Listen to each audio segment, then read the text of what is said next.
좀 전에 무슨 얘기했어? 조선비즈에서 기사가 떴는데 그 포순이? 네, 포도리 포순이 있잖아요. 경찰 그래서 캐릭터? 근데 포순이가 이제 치마 대신 바지를 입고 속눈썹 그거를 뗀다 그래서 근데 내가 물어보자고. 페미니즘인데 왜 그래야 돼? 페미니즘 자체가 그거잖아. 여성의 권리와 남성과 여성의 권리를, 사회적 권리를 맞춘다는 거잖아. 근데 외모까지 같아져야 될 이유가 있어?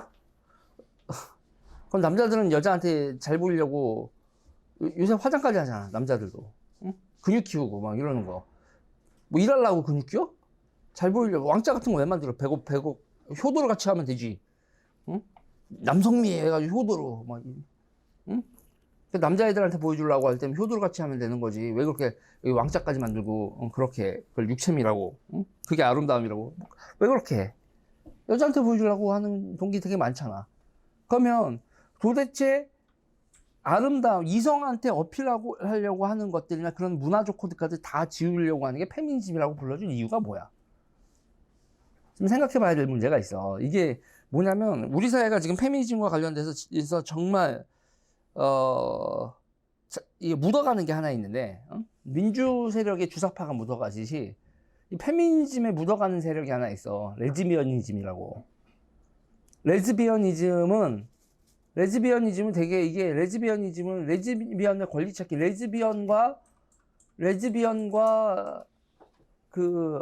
그니까 헤테로섹슈얼리티와, 응? 헤테로섹슈얼리티 하면 이제, 그거지. 자기와 다른 성을 사랑하는 사람. 뭐, 호모섹슈얼리티는 같은 성을 사랑하는 사람, 이렇게 해서, 헤테로섹슈얼리티와 호모섹슈얼리티 사이에 동격을 추구한다. 보통 사람들은 이렇게 생각을 하잖아. 근데 거기서 그렇게 가나? 인간의 사상이라는 게?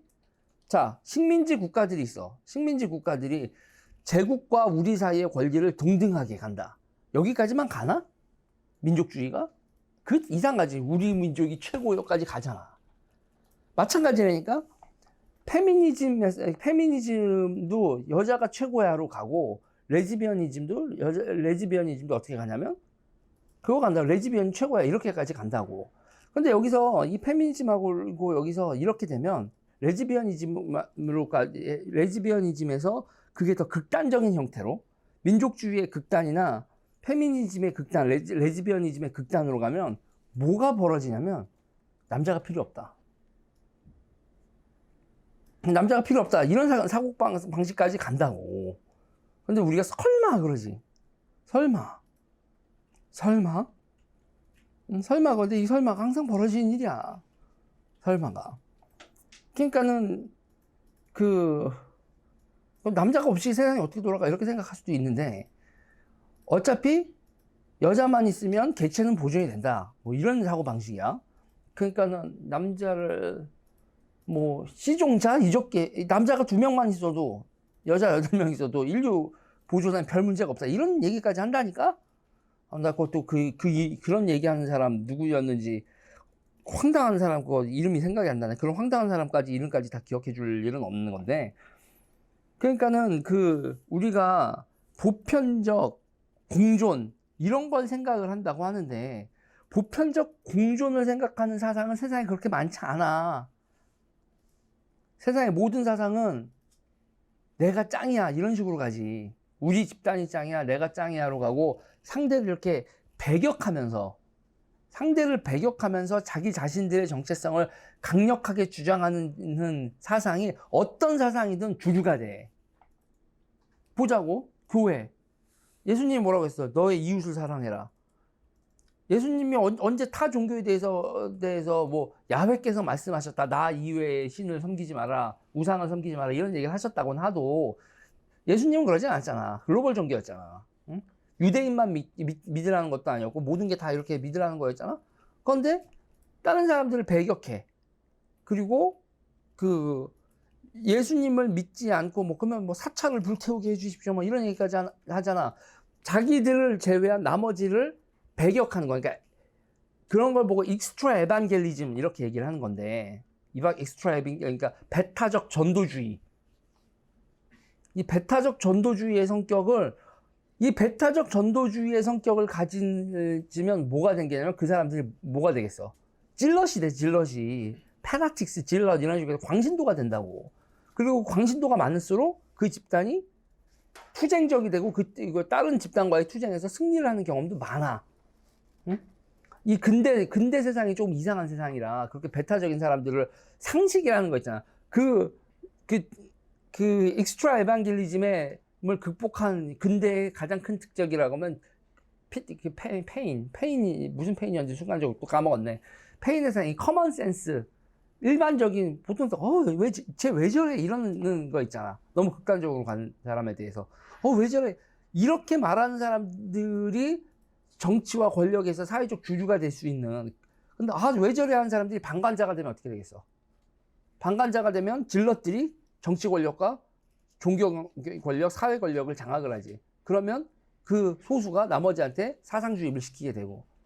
이 패턴이야. 페미니즘도, 레즈비언이즘도, 주사파, 민족해방, 기독교, 뭐 대깨문, 친박, 뭐 부정선거.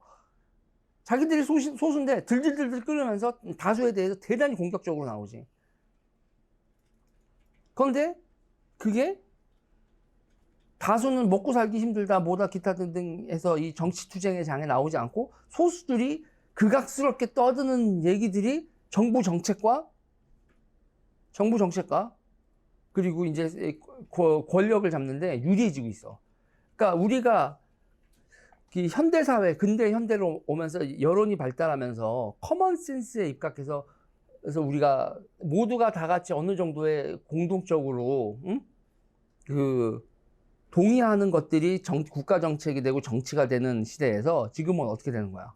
소수가 난리치는. 그러니까 수기와 토론과 이렇게 함께 생각하기, 이 여론의 시대에서 무슨 시대로 이동하는 거냐면 무브먼트, 운동의 시대로 이동한다고. 정치가 여론이 형성돼서 커먼센스가 돼서야 하나의 법이나 입법으로 가는 거. 그리고 커먼센스를 만들기 위한 무브먼트가 있지. 근데 그 무브먼트가 이제는 커먼센스를 획득하는 그거를 보편성을 추구하는 거를 포기를 해. 딴 사람들을 설득하는 과정을 포기하고 오로지 무브먼트를 통해서 권력을 잡겠다. 권력에 접근하겠다. 그리고 그 권력에 접근한 다음에 그냥 그걸 입법을 하겠다. 이거 어떻게 민주적이지 않은 거지. 근데 민주적이지 않은 건데 이게 민주주의라니 소수파다 이름으로 이렇게 무브먼트로 일을 해결하게 되면 사회가 어떻게 되겠냐고. 땡 가는 거야. 내가 이런 대중의 무브먼트로 생긴 다음에 침묵하는 다수를 향해서 사상을 강요하는 거. 이게 민주주의에 되게 위험한 거. 중우 정치라고도 부를 수도 있고, 뭐라고도 부를 수 있어. 이게 파시즘이지. 근데 이런 거에 대한 우리 사회에 경계심이 없어. 좌고우고. 응? 배타적 전도주의와 광신도의 운동. 그리고 그 운동을 통해서 다른 사람들을 이렇게 해서 그 사회의 생각을 획일적으로 만들 수도 있는데 그 획일적으로 만든 생각이 과학적인지 근대적 커먼 센스를 부시면 그럼 근대 사회는 끝나는 거야. 나는 이게 절대로 이런 사람들의 운동을 진보라고 보지 않아. 진보는 보편적 가치와 어떤 유물론적 사고, 과학적주의 어떤 식으로 얘기를 하든 그런 전통적인 진보 내지는 근대가 인간을 해방시킨 방향에 역행을 하고 있다고. 그리고 그런 역행을 하는 이 속에서 고통받는 사람들이 나오고 있고. 여기까지.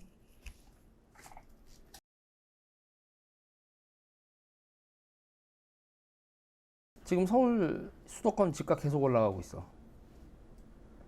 문제는 전국적으로 집값이 올라가는 게 아니야. 전국적으로 집값이 올라가는 게 아니라 코로나 사태로 지금 경제 위기가 왔네, 뭐가 왔는데도 지금 멈추지 않아. 그런데 코로나 사태로 일자리가 없어지지. 일자리가 없어지면 어디로 가야 돼? 우리 직원님, 우리 대한민국 살면서 일자리가 없어지면 일자리 찾아서 우리가 어디로 가야 합니까? 해외로 가도 되겠지만 국내에서는 서울로 수도권으로 몰리는 거죠.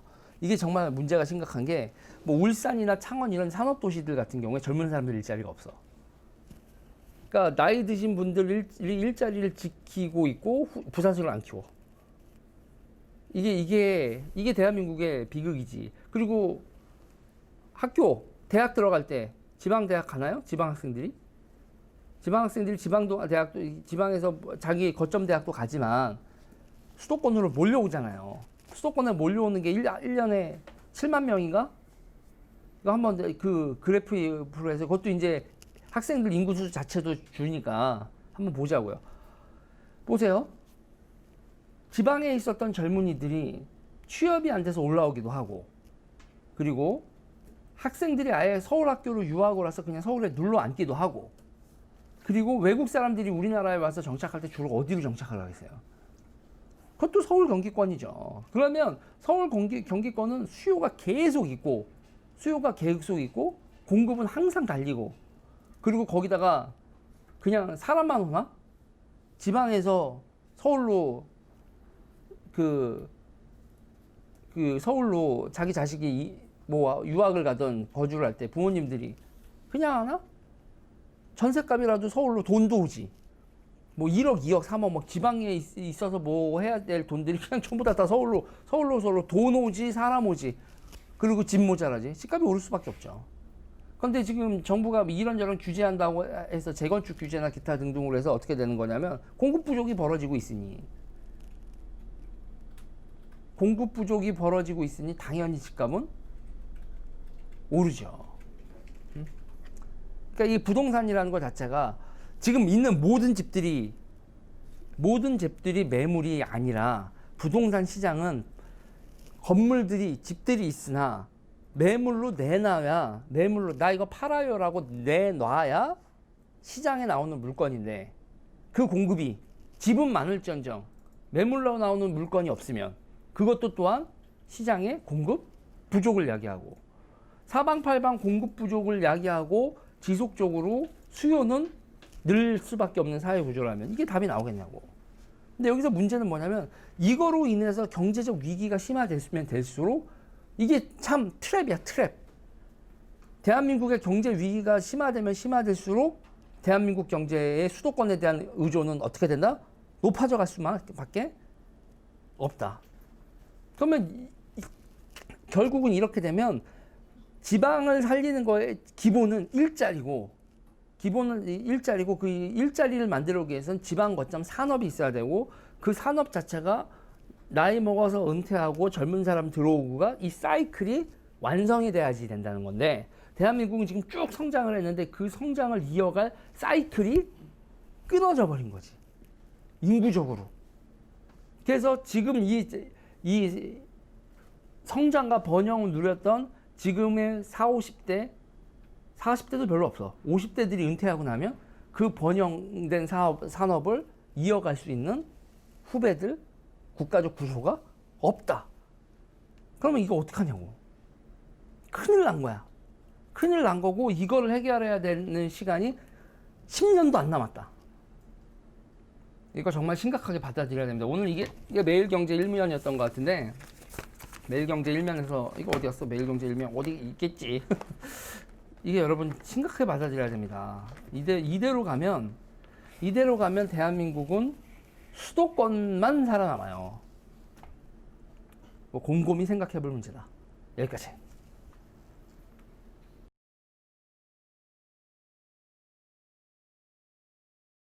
자, 지금 한국경제에서 드디어 기사가 떴는데, 나도 이거 어저께 정말 열받아가지고 말을 할까 하다가 얘네들 싸우는데 내가 끼기 싫다 그래서 안 끼었는데, 정의당에서 맨 먼저 성범죄자에게 조아라니 대체 무슨 의미인가 이렇게 얘기를 했는데, 저거는 나는 문재인 대통령이 대통령 저 명패만 안 붙이고 보낼 수 있다고 봐. 응? 내가 범죄자야. 성만이 넌 조문 안 올 거냐? 응. 만약에 우리 어머니가 벌써 이미 돌아가셨지만, 그러니까 대통령 문재인이라는 직함을 쓴 건 그거는, 응? 그러니까 되게 조심해서 해야지. 그러니까 지인이나 뭐 이런 게 관계가, 그러니까 정치적인 직함을 쓰는 조문은 하지 말고, 응? 그냥 조문을 표시는 할 수 있는, 개인적인 차원에서의 조문이나 이런 건 할 수 있다는 거지, 내 얘기는. 근데 그걸 가지고 정의당에서 저렇게 발끈하고 저러는 거는 나는 별로 좋게 보진 않아. 왜냐면 저거 밟아 죽이겠다는 거잖아. 안희정을 2번 죽이겠다는 거거든. 응? 그리고 자기네들의 정치적 투쟁의 승리를 공고히 하겠다는 거야. 그래서 나는 정의당이 저런 하는 행동이 꼴 보기 싫어. 응? 그런데 그거를 받아친 그 전우용을 보잔 말이야. 전우용 교수가 뭐라고 했냐면, 그거 뇌물 받고 자살한 사람에 대해서 통합당 쪽, 그러니까 보수당 쪽도 비난하지 않았다. 이런 식으로 얘기를 하는 거야. 정의당 욕하면서. 누구 연상이 돼? 노회찬 연상이 되는 거지. 이거는 있잖아. 사람의 죽음에 대해서 기본적인 조의를 표하는 거에 대해서 이렇게 시비를 걸었어. 이건 그러니까 뭐냐면 이게 아까도 조금 전이라고 하면 이 영상을 계속 보시지 않은 분은 떨어져 있어서 그렇지만 내가 그 정치 운동이 자꾸 뭐를 강조한다. 배타적 전도주의의 방향으로 간다. 그러니까 우리 편만 똘똘 뭉치면 상대편을 공격하는 거. 우리 편 똘똘 뭉치게 하고 상대편을 인간 이하로 취급하면서 공격을 하는 거. 그게 정치의 미덕이 되고 있다는 거지. 우리 편들만 와 하고 좋아요 눌러주면 그만인 거야. 상대편은 인간 이하로 취급을 해도 상관이 없어지는 거. 나도 반성해. 나도 반성을 하는데 이런 식의 행태들을 하는 사람들에 대해서 용납하면 안 된다니까. 용납하면 안 된다. 그러면은 용납하면 안 된다 이러면서 그 항상 얘기가 나오는 게 이게 이제 얘기가 쳇바퀴 돌듯 하는 게 그런 거지. 그 뭐냐면 응? 민주주의는 다양하고 뭐 상대주의적 판단을 하고 이럴 수도 있고 저럴 수도 있고 않는 거 아니냐 막 얘기를 하는데 그런 식으로 하면서 마치 자기네들이 보편적인 행동을 한 것처럼 숨어. 절대로 그렇지 않거든. 선빵 때리고 나는 폭력은 나쁜 거예요. 이거 정말 양아치 짓이란 말이지. 그러니까 사람들이 자기들이 폭력을 행사하고 공격을 할 때는 민주주의를 잊고 자기가 방어적으로 갈 때는 민주주의를 내세우는 거야. 이런 이중격자 때 이러면은 정치가 어떻게 되겠어? 그냥 난장판이 되는 거지. 그리고 최소한 여기서 봐봐. 이런 사람의 죽음과 조의를 표하는 우리 나름의 미풍양속 아니야? 대한민국에? 이거를 지키는 거는 이것도 좀 진영 논리긴 한데 지금 정의당이고 민주당이고 서로 싸움을 하면서 자기네들의 정치 노선이 사람의 죽음보다 우선하는 거야. 우선적 가치가 되는 거라고. 그리고 이렇게 이걸 난장판을 하고 있고 그러면 이거지 뭐야 최소한 대한민국의 미통양속을 지키는 건 여기서도 얘기했지만 뭐 통합당도 하지 않았다 뭐 노회찬 빈소에 조화 보냈다고 비판하지 않았다 뭐 이런 얘기를 하는데 그럼 대한민국의 미통양속은 역시 보수가 지키네. 또 내가 말하면서도 약간 좀 웃기긴 하다. 근데 그렇잖아. 이런 보수분들은 이 죽음의 자리에 조화 보냈다고 이런 거 가지고 시비 거는 거는 그 새끼가 나쁜 놈. 이런 정서는 보수에 있지 진보에는 없다는 얘기지. 자, 진보가 만든 세상이 어떤 세상인지 한번 생각을 해보자 이거야. 여기까지 하겠습니다.